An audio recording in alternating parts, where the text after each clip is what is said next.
This is the newsroom.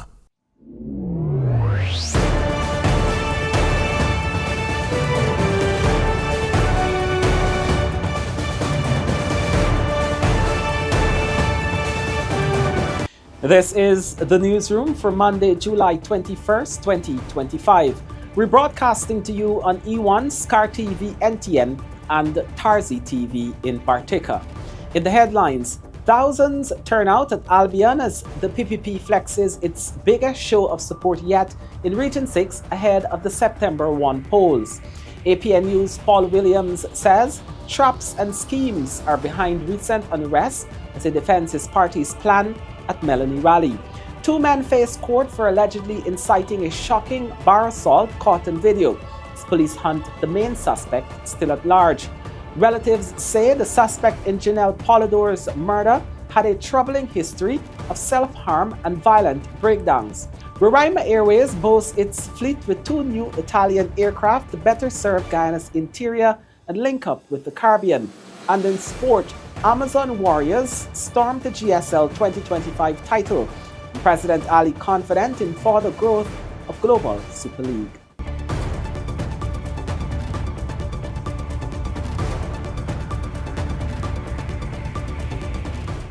With the news, I'm Kurt Campbell. Thank you for joining us. First up, in what the People's Progressive Party Civic calls its biggest mobilization yet, thousands packed the Albion Estate Road on Sunday as the governing party launched its Region 6 campaign ahead of the September 1 elections.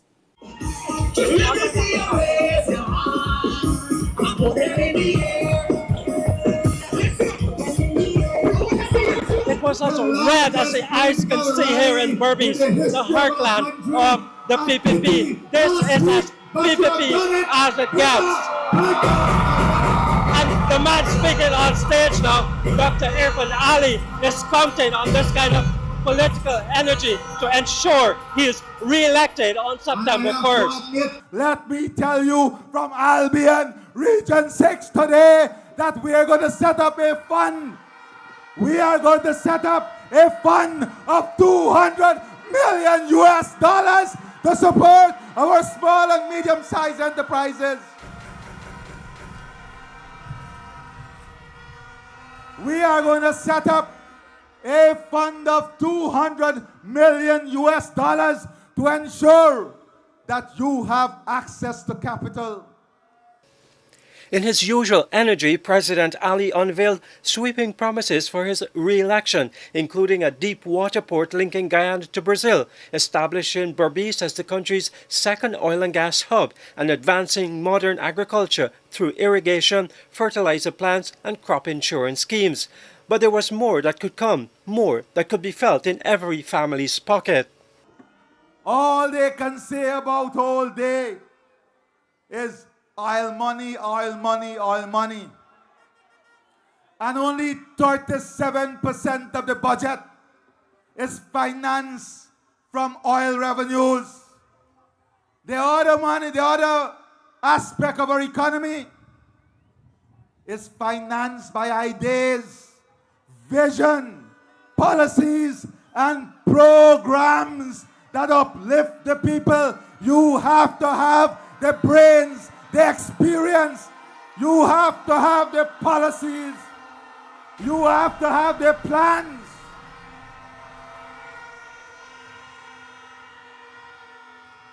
Oil is only but revenue.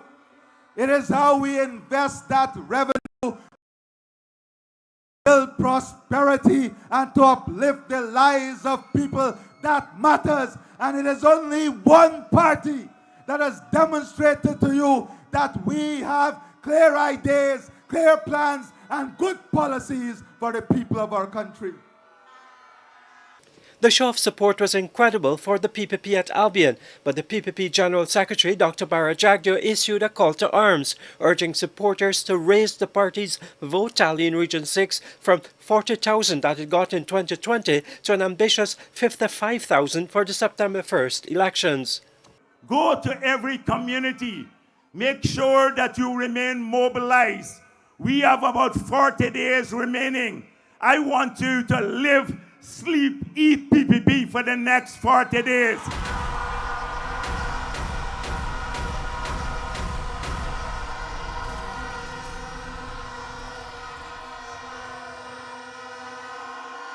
We have work to do. We have to get back into government. We haven't been able to complete everything we wanted to. The last few years, we had to take care of our people from COVID. And then we had to breathe life back into the economy.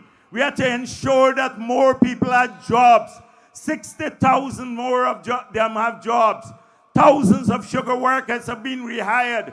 People now, we have labor shortages. In the next term, for people in Berbice and across the country, we have to ensure they get more jobs, better paying jobs. We have to ensure that the rice farmers, the sugar workers get support. We have to make sure that we get more loans to people who want to start small businesses. In every one of your villages, we want to make sure that we have street lights, security cameras to fight against crime. We want to do concrete drains. We want to make sure that our communities are secure. We have to pick up the garbage better. Finance Minister Dr. Ashni Singh reminded the crowd of the former APNU plus AFC government's devastating policies that put thousands of sugar workers on the breadline. More than anybody in Guyana.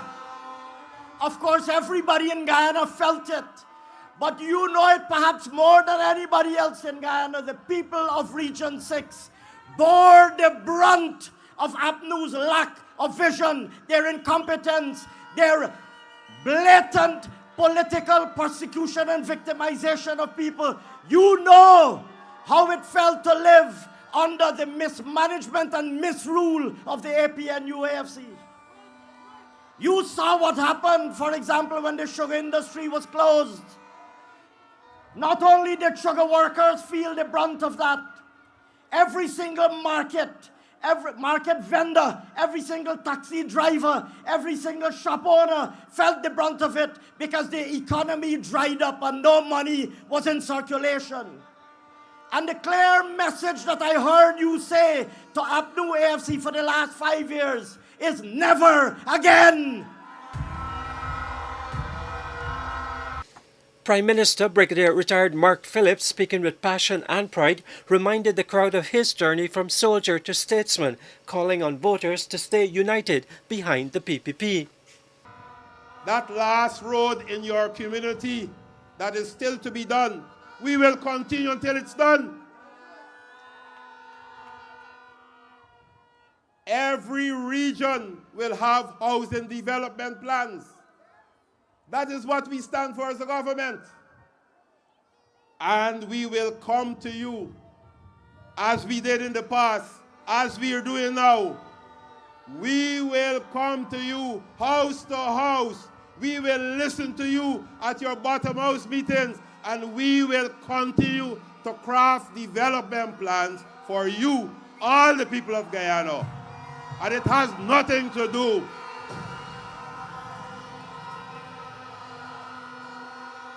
as we said, after we won the election and in our manifesto in 2020, we didn't care who you vote for. When we bring in development, it's for everybody. One Guyana, share prosperity. The PPP campaign trail now moves west, but its heart for now is beating strong in Berbice. From the pledges made on stage to the chants of support here on the ground, the PPP has made out its case not just to Berbice, but the entire country for its re-election on September 1st. The opposition APNU took its campaign to the east coast of Demerara this past weekend, revisiting old ideas to tackle today's housing issues and pushing back against claims it lacks a plan. At Melanie Damashana, Sunday's rally saw speakers who urged residents to revive the self-help spirit of the 1970s that built their community. In Melanie, on the east coast of Demerara, A community with deep opposition roots, the APNU took its campaign stage this past weekend.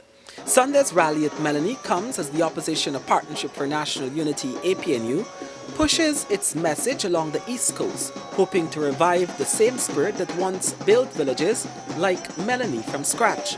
Attorney Vanessa Thomas told supporters to look to the past for solutions to the housing crisis. She invoked the self-help model of the 1970s, reminding residents that Melanie itself was built by its first families with their own hands. The other side would have you believe that the Partnership for National Unity has no housing plan. That is a lie.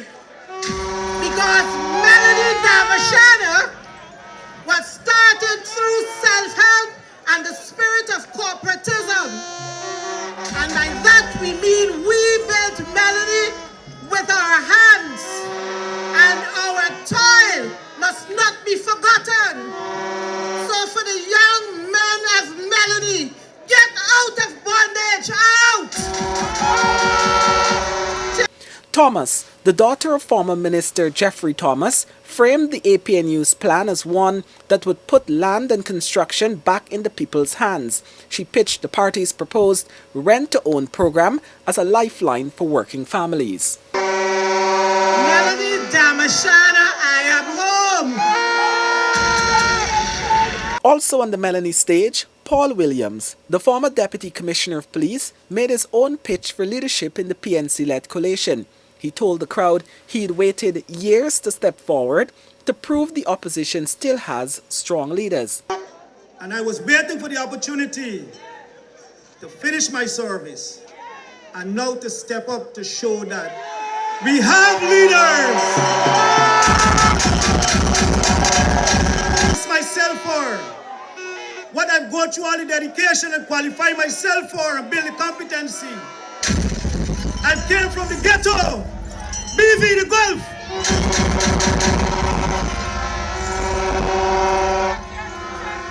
And I've done everything that is right, with integrity, with honesty, and in keeping with what it requires.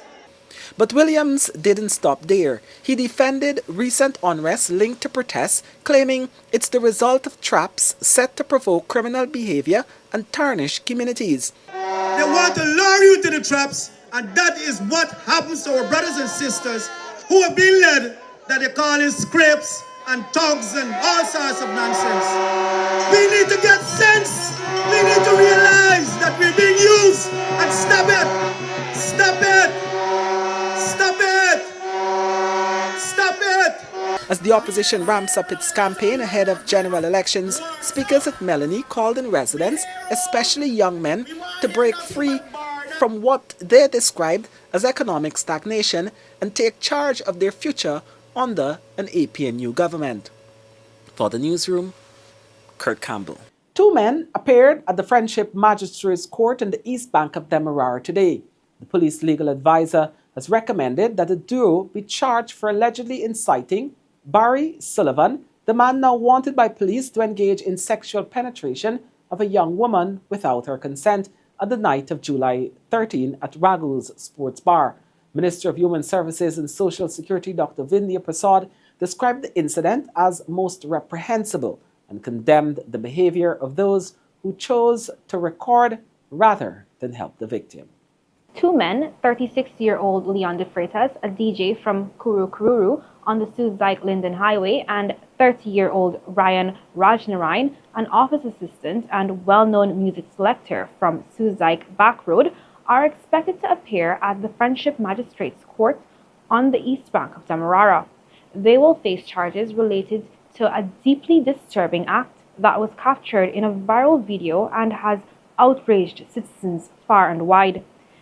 The police legal advisor has recommended that the duo be charged for allegedly inciting Barry Sullivan, a man now wanted by police, to engage in sexual penetration of a young woman without her consent on the night of July 13th at Ragu's Sports Bar.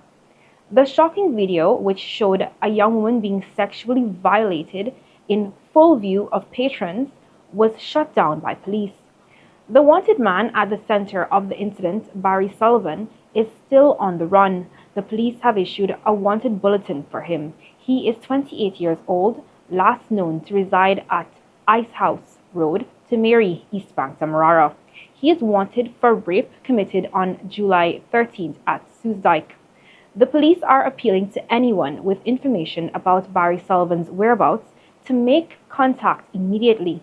You can call 225-6940, 225-8196, 226-7476, 225-2317, 227-1149, or visit your nearest police station. Minister of Human Services and Social Security, Dr. Vindhya Prasad, confirmed that all those directly involved or complicit in the situation must be held accountable. The minister confirmed the development in a statement on her Facebook page on Friday last, describing the incident as most reprehensible and condemning the behavior of those who chose to record rather than help the victim. To see a DJ encouraging the perpetrator to perform lewd acts on the victim while others looked on. I immediately alerted the Guyana Police Force and the Ministry of Home Affairs, and we have been collaborating to address this reprehensible incident. The bar where the incident occurred has since been identified and ordered closed. Police have since arrested the bartender and several persons of interest. Efforts are underway to locate and question additional suspects and witnesses seen in the footage. Minister Prasad assured that all necessary support will be given to the young woman through her ministry. Minister Prasad said, "I urge persons not to share the video as this is a further violation of the victim." She appealed, "We must be more public-spirited, not just record things, but step in and help and report them immediately." In a separate statement, the Ministry of Home Affairs confirmed it has launched an urgent investigation into the assault, which has triggered outrage after clips were widely circulated across social media. The ministry described the incident as a matter of grave concern and warned that sharing the video could further compromise the victim's privacy and the ongoing investigation. The 20-year-old woman seen in the viral video told the police that she was drugged and raped. Police headquarters, in a statement, said the young woman reported the incident to the police around 20 hours on Friday. The 20-year-old was interviewed by Ranks and alleged that she was drugged and raped by 3 males at Ragu's sports bar located at Soosdijk, police said in a statement. The Guyana Police Force said the investigation is ongoing. The ministry has urged anyone with information that may assist investigators to immediately reach out to the 4B Divisional Headquarters in Diamond, East Bank, Samarara, or report to the nearest police station. For the newsroom, Lazina Yearwood. 26-year-old Jenel Pollydore was shot and killed at a wedding reception in Linden on Saturday night by her abusive ex-partner, who she obtained a restraining order against. The suspect, Shaka Phillips, was subsequently arrested by the police and is in custody as the investigation continues. Jenel Pollydore was 26 years old. She was a teacher and a mother of 3 children. She was brutally shot and killed on Saturday night while attending a wedding reception at the R&R Hotel located in Central Amelia's Ward, Linden. Her attacker is Shaka Phillips, a man she once shared a relationship with and the father of her youngest child, who is just 4 months old. He escaped after the shooting and was apprehended by the police during an operation on Sunday. Phillips is currently in custody as the investigation continues. Reports are that Polydor and Phillips had separated after living together due to the constant abuse she faced. She had even obtained a restraining order against him. Starting about a couple weeks ago, where this girl was being abused by this guy. He was threatening to kill himself at first. He started throwing gasoline on himself. He started knocking himself with a hammer in his head and things like that. After she said she wanted out of the relationship, we went to the station because he was getting abusive. He was choking her and things like that. When we reached to the station, they told us that we had to take out a restraining order against him. We went to the court, we were given a date, and we went to the court. It was 26th of last month. We went to the court. They ordered a restraining order. After a few days after, he came here and he snatched her phone out of her hand. We went to the station with the restraining order. We made them know that this boy violated this restraining order. The police said they ain't get no patrol right now or walking. But as soon as they get one, they're going to let we know. And they never let we know. Now these days, you can't report violence to violence abuse to station, because when you report the violence abuse to the station, you become a victim of murder, because the people would come after you just after, because there's no proof or no security to say that you're safe after them.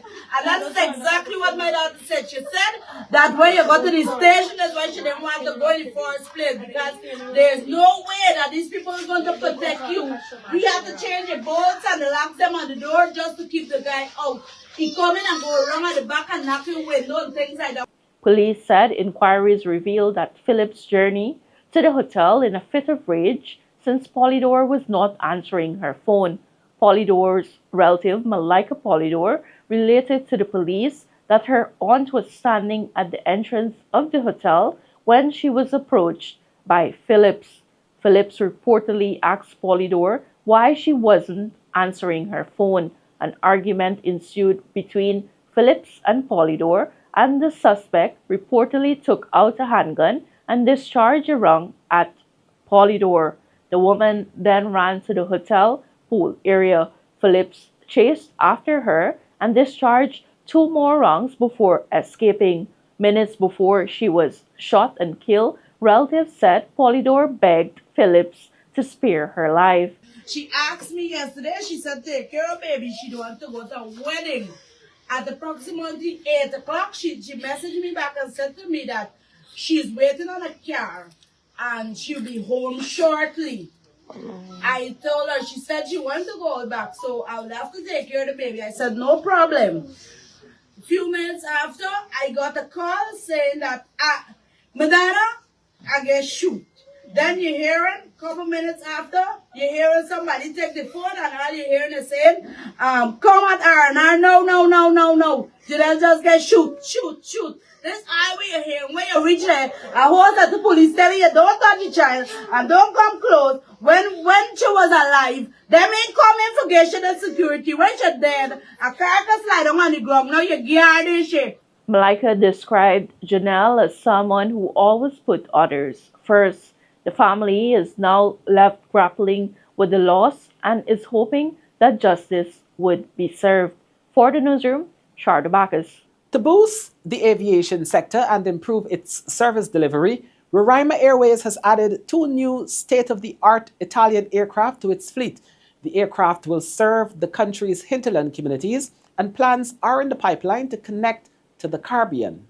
The Tecnam P-2012 Traveler aircraft features 11 seats. It is equipped with 2 engines and is suitable for a range of services, including regional flights, chartered services, and special occasions. These aircrafts are built with enhanced performance to withstand challenging conditions and has short takeoff. They were designed and manufactured in Italy. Roraima Airways on Saturday launched the 2 new aircrafts at the Eugene F. Correa International Airport at Ogle. Speaking at the ceremony, Minister of Public Works Juan Egel said with development continuing, infrastructure works are ongoing to support the growth in the sector. Just to indicate that between January 1st, 2021 to today's date, the aviation sector and the registry for additional aircraft would have recorded 13 new planes that were brought to Guyana across the sector. Not only did we add 13 new aircraft for civilian use, but we have also enhanced and developed the entire aviation industry.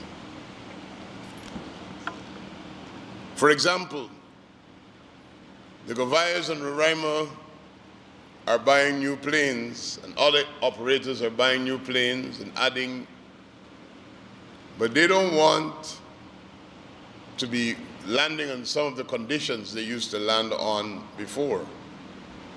So hinterland airstrip development is a key factor in the development of the overall aviation sector. And we're building out new airstrips, and we will continue to build out new airstrips so that we could get the length of runway for bigger planes carrying more persons, because one of the things that we have a keen eye on is the cost of getting persons and goods into the interior. So planes with greater efficiency in terms of fuel, planes that are new, which will significantly impact maintenance, cost, and the whole gamut of things. We are happy that we are seeing growth. Captain Gary Gavaya Jr. of Roraima Airways said the investment reflects the confidence in the future of the aviation sector. We're here today to celebrate the why. We're here because the why is that we're believing in Guyana, we're believing in where Guyana is going, and we want to be part of our country's development into the future. We were the first to implement spot tracker technology, which is GPS technology that tracks the aircraft minute by minute, increasing the safety and operational visibility for both our team and our passengers. And today we're building on that legacy by offering Guyana's first Starlink integrated aircraft so that our clients can surf the web, which we were doing, not we, the pilots, but the clients were doing on the aircraft minutes ago, so that this cutting-edge system, we can have 100% internet connectivity, whether you're flying along the coast or in our hinterland or across to our Caribbean destinations. The aircrafts will operate in the country's hinterland communities, promising modern, comfortable, and cost-effective travel to passengers. For the newsroom, Sharda Bacchus. More news ahead. Stay with us.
Welcome back. You're watching the newsroom.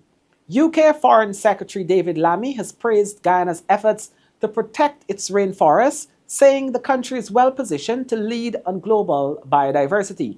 Speaking on the United for Biodiversity, the Alliance podcast, Lammy reaffirmed the United Kingdom's commitment to supporting biodiversity and pledged to advocate for increased climate financing to help countries like Guyana.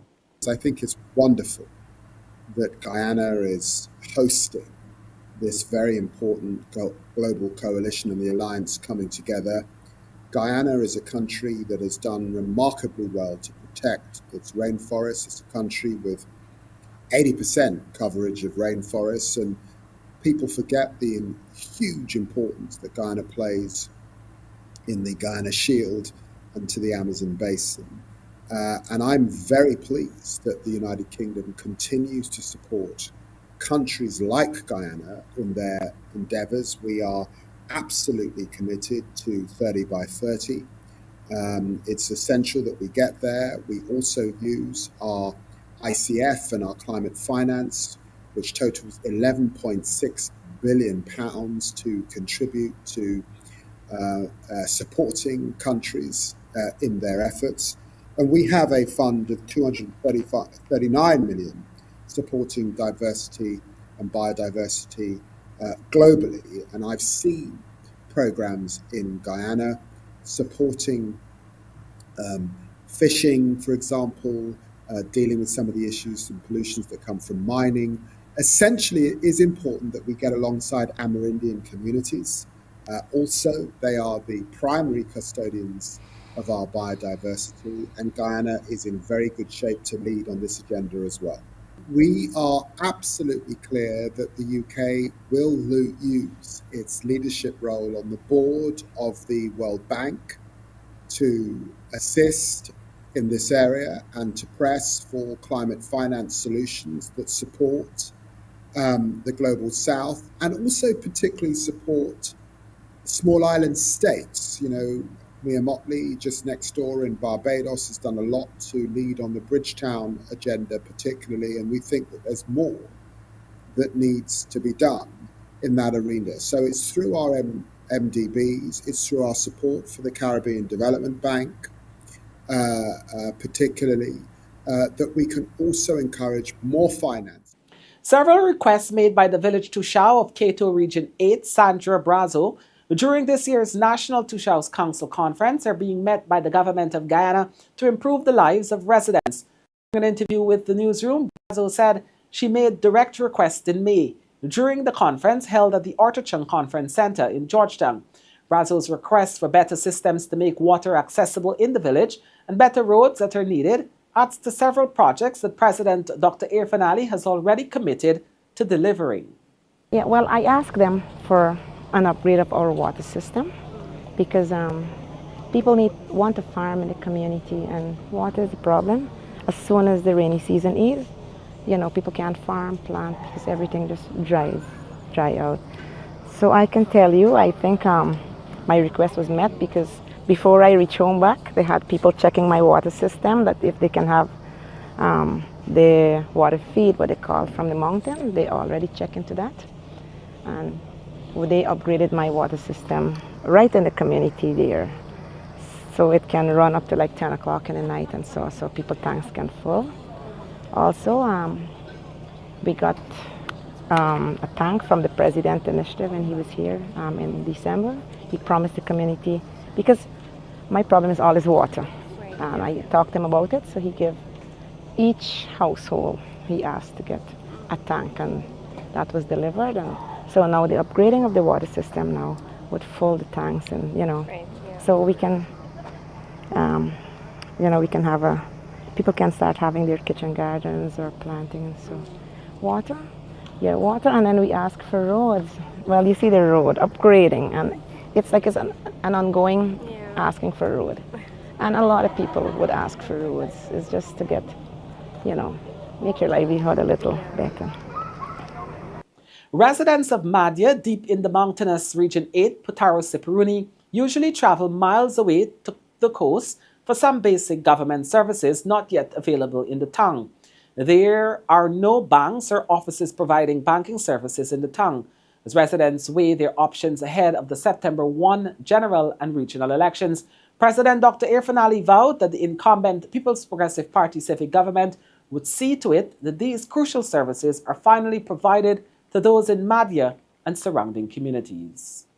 My concern is I have a cash grant and I didn't change it. It is checked. Right now my son gets 100 cash grant and we want to change it, but there's no bank in Mahdia. So, and we still don't know where to check it because we don't have no passage to go to town. Gloria is a resident of Mahdia, the capital town of Region 8 tucked away between the mountains. Like adults all across Guyana, she received a $100,000 cash grant from the government as part of an initiative announced last year. However, like many others in her community, she hasn't been able to change the check because there are no banks in Mahdia. She has to travel miles away to the coast to change it at a bank or pay a fee to someone in her community. The absence of banks in Mahdia is a sore point for many others. So too is the absence of some key government services, hindering residents from getting documents like passports or driver's licenses easily. The bank is important because they said we're supposed to be in town and we don't have a bank. You don't have GRA up here. You don't have a passport office up here. So I don't know how we return when we don't have these things. They're here, but they're not functioning. Right? I see the bring gold board, and it's good. These concerns and more were raised with the newsroom on Friday afternoon, just hours before a People's Progressive Party civic public meeting led by President Dr. Irfaan Ali. When the president stepped up to the podium and engaged the residents, it was as though he heard these concerns himself. I know that one of your big challenges here is the ease of doing business. You don't have any banks with a branch here. That is why we're speaking now to the private sector. And they have promised us that in the coming weeks, they're going to set up a representative office here in Mahdia 2 days per week. One of the banks will be here to serve you. And we've already heard from another provider that they're going to put in ATM machines here in Mahdia and surrounding community so that we can bring financial services to you here in this community.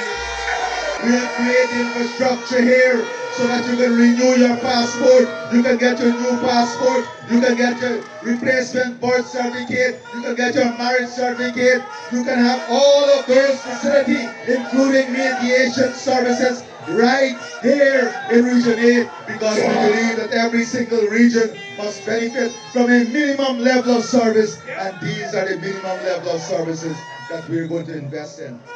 Amid the jubilation, horns blown and party flags waved, the president also promised to transform the town and other communities in Region 8. Mahdia is not a pass-through. It is not a whistle stop.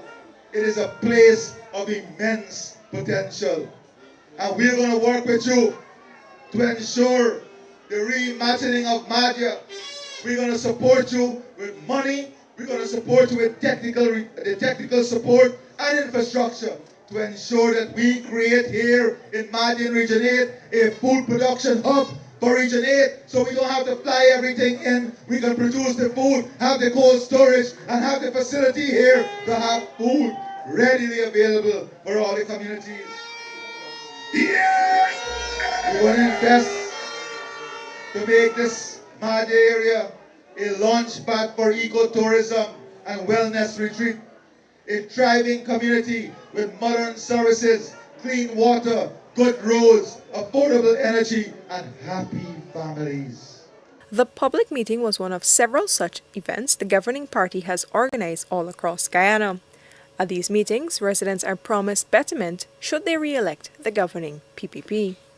For the newsroom, Vishani Ragbir. Bartica has long been considered a APNU stronghold. For decades, the PNC, which is the majority partner in the APNU, maintained a dominant presence in the area, but lost control of the town's administration to the governing PPPC in 2023. Now, with the September 1 elections approaching, APNU has unveiled Bartica's own Director of Finance as their prime ministerial candidate. At a rally on Saturday, the launch of the APNU's campaign in Region 7, she outlined plans to improve the quality of life for Bartica's residents and to ensure development reaches all corners of the community. This is Bartica, a small mining community, actually a township nestled just off the Essequibo River in Region 7. And this election season, all eyes are on Bartica. Why? Well, this is a place where the APNU has always dominated, for decades in fact. While these are general and regional elections set for September 1st, 2025, last local government elections in 2023, something surprising happened. The PPPC won Bartica. So the big question now is, will even more people in Bartica turn away from the APNU this time around? Or can the party rally its traditional base and swing back control of the township? In 2023, PPP pulled 1,784 votes, up from 1,145 in 2018. APNU's share slipped. Back in 2018, APNU and its coalition partner AFC got 1,867 votes. In 2023 alone, APNU managed 1,601. It was a tight contest, so tight that both the PPP and APNU ended up with the same number of seats on the Bartica Town Council, but the PPP clinched the chairmanship thanks to the winning popular vote. In the 2020 general elections, APNU secured 4,813 votes, while the PPP garnered 3,728 votes in Region 7, with similar numbers recorded in the regional elections. So, what's APNU's plan to take Bartica back and retain control of Region 7 altogether? We might get some clues at this rally at Putu Square. What we know is that they're hoping to make a statement. They picked their prime ministerial candidate straight out of Bartica, Director Finance. She's a woman, a defector, and she has made a name for herself as someone deeply invested in finance. Will that be enough to turn the tide? Bartica and Region 7 will decide.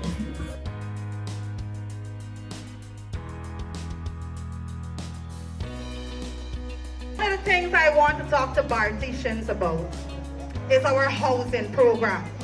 Housing is big because a lot of our people, especially our young people, are left without proper housing.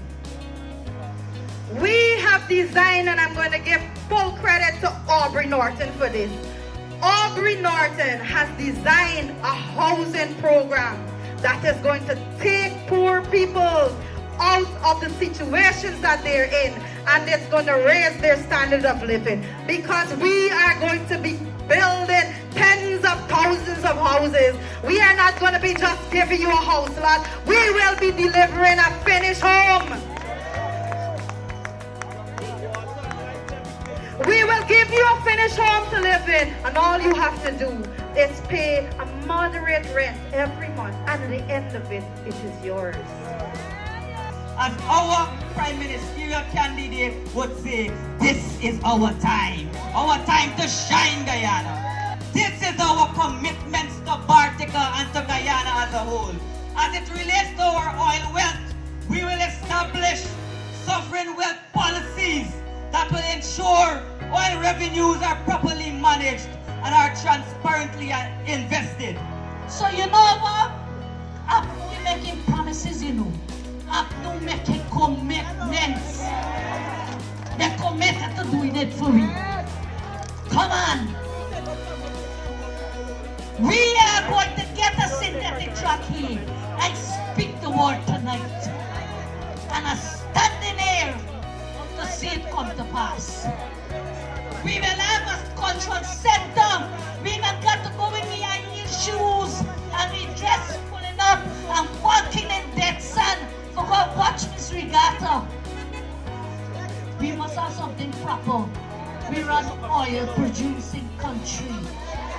We're not making you a promise, Bartica, but a commitment. Real relief and systematic support.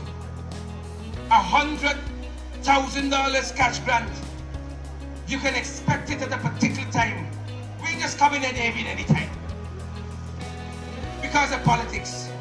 You will hear precisely when and you will have it delivered consistently. We're not having a meeting to discuss people. We're discussing the commitments that we made to change. Now, APNU already promised you we're giving them 100. First day, 100. Put your hands together for 100, man. We are decent people. We are simple people. We are smart people. We are strong people. We are resilient people. They cannot break us easily. If there's one thing anybody could say about Aubrey Norton, is this man is a resilient man.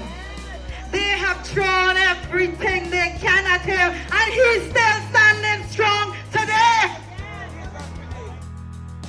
When the newsroom returns, the financial, weather, and bridge reports along with sport news. Stay with us.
Welcome back to the newsroom. Now for a look at what's happening in sport.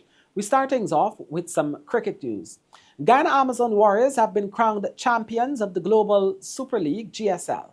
In a thrilling final at Providence on Friday night, they defeated inaugural winners Rangpur Riders by a comprehensive 32-run margin. Collective bowling effort and 3 distinct batting performances propelled the hosts to their maiden GSL title. Captain Imran Tahir spoke to the local media after the title's success. Skip, just sum up this campaign, a wonderful campaign. Started with a defeat, but you've ended here as champions tonight. Yeah, look, it's a beautiful thing to think about it. You know, when you win there's such a big game, and they beat us twice last year and now. So I think we had to win this one, and it was a perfect game to win. Look, I know we didn't have a good start this year, but I had a belief, the team we had, and we spoke before. It's just about how they turn up, and I think today it was a perfect show they put it. And that's what we were looking for, something over 170, 180 run. To be honest with you, I think we should have finished with 200. But I think there was 2 or 3 good overs from them, and then a little bit relaxed batting from us in this, I think, 16th and 17th over, where we only, I think, picked up 10, 11 runs. But look, again, when you have a team like that, that you have to have belief that, they're going to come right one day, especially batting department. We've been struggling. And I'm just so glad that, it came out on a perfect day. Yeah, I know you got some changes heading into CPL, but how much confidence does this give the franchise as you head into that tournament? Yeah, look, franchise has always been very supportive. You always come play semi-final and final. That shows, we play a good brand of cricket. And I think those crucial moments we need to win. Going forward to CPL, to be honest with you, is a big boost to the franchise and the players. We have some local players. I'm sure they've been watching that, and they'll be very proud to be part of this franchise, like I am. It's been honor, absolutely, leading the franchise where fans from all over the world support you, and wherever you go, and that's, I think, big positive for us, and big favor what crowd has been given to us. I'm just really grateful to them, and I'm sure they deserve more than obviously what we deserve. But I'm just really grateful again to every Guyanese wherever they are. It's purely for them. And people from all over the world, I mentioned earlier, South Africa, Pakistan, a lot of friends and cricketing friends, they've been sending good messages and saying good luck. They're watching us, the brand of cricket we've been playing. Finally, when you do it, it's just amazing feeling. What is it that motivates you to not just play this game, but lead from the front with performances? Yeah, look, I think when you want to be part of any team, I think you want to lead from the front, because in every team there is a leader, and everybody should play like that. I got the opportunity very late in my career, but I'm taking every opportunity like it's my last, and I want to enjoy, every day, and I want to give everything. It's not easy to be captain aside, and it's been given honor to me. And I'm just really grateful for the opportunity. Thanks to our team owner, Dr. Bobby, and President Irfan Ali. Their support has been amazing, with players and coaching staff. And there's a lot of things you have to do before you come here. So yeah, to be honest with you, it's just absolute honor, and that gives me motivation every day when I come to the field. Question from me. Imran, this the second title in the Amazon Warriors history. You winning both. Just tell me what's worked for you and how you've managed to do it.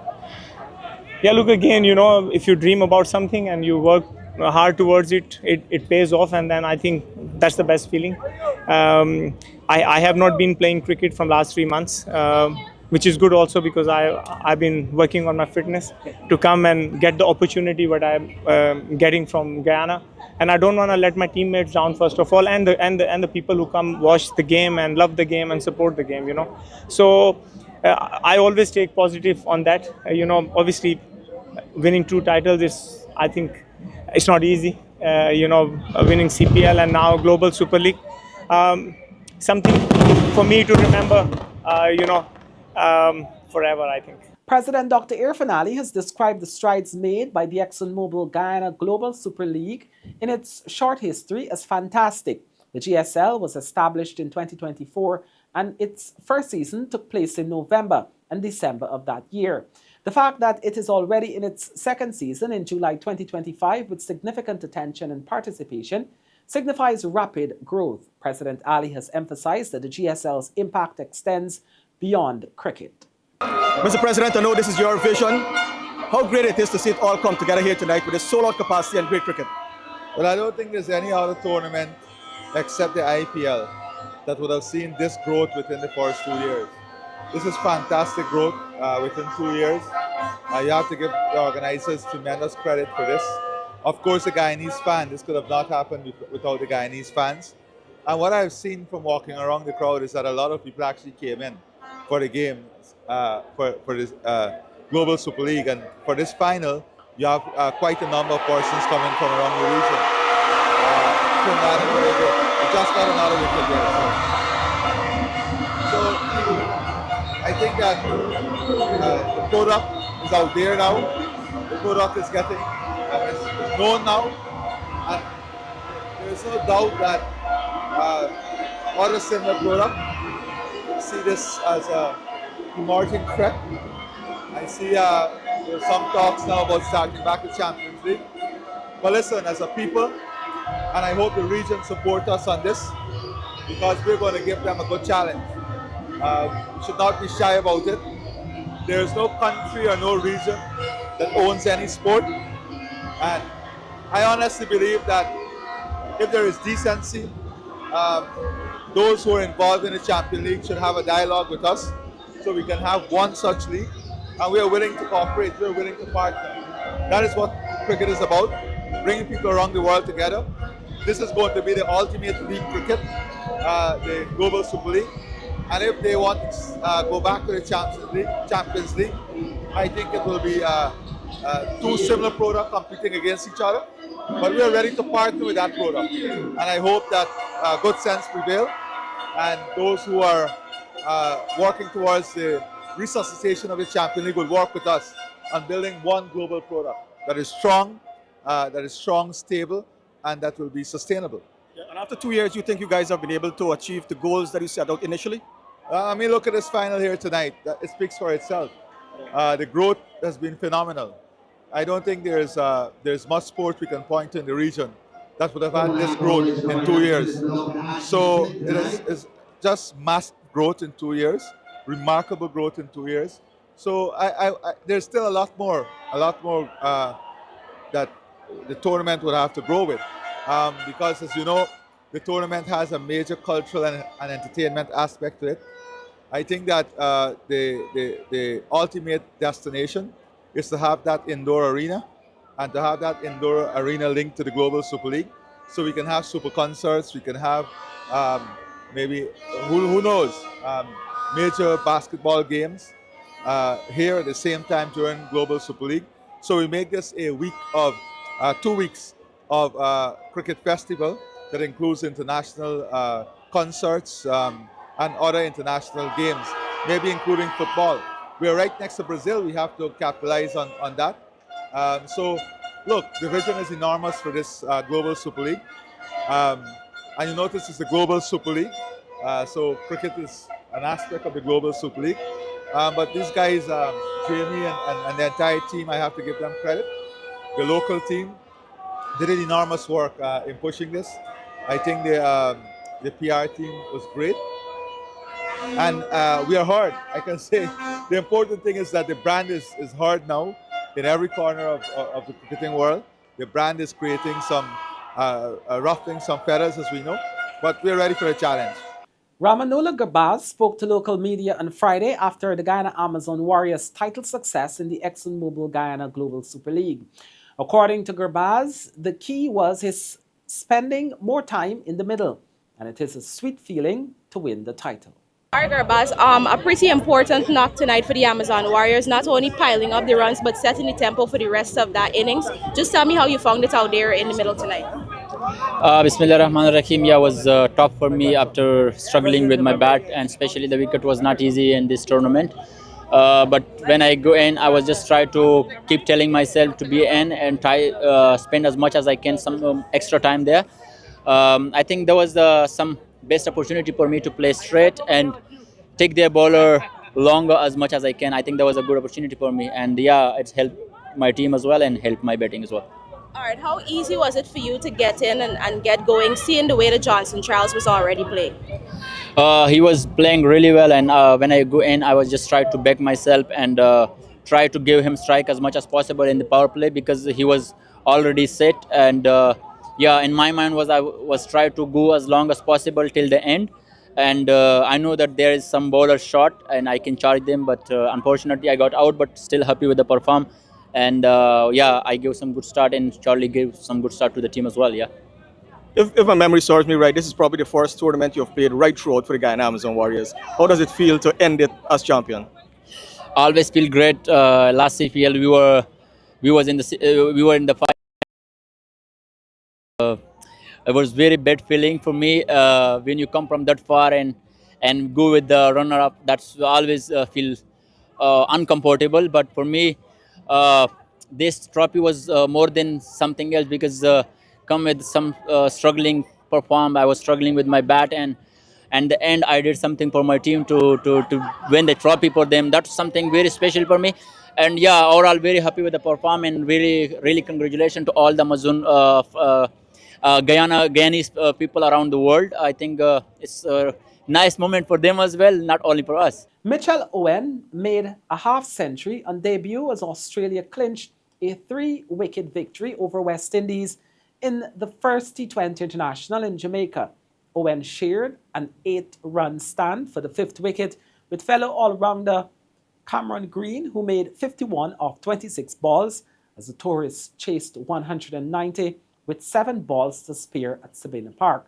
Owen signaled his intent early in the innings when he smacked Andre Russell for 6 to get off the mark and hammer a further 5 sixes in his 27-ball 50. Alzari Joseph dismissed him with Australia 15 runs shy of their target before Ben and Sean Abbott finished the job. Jason Holder, Kudakish Moti, and Joseph each looked 2 wickets for the West Indies team, which is under increased scrutiny after Australia 3-0 test drubbling this month. And with that, we've come to the end of this evening's newscast. On behalf of the news and technical teams, I'm Kurt Campbell saying thank you.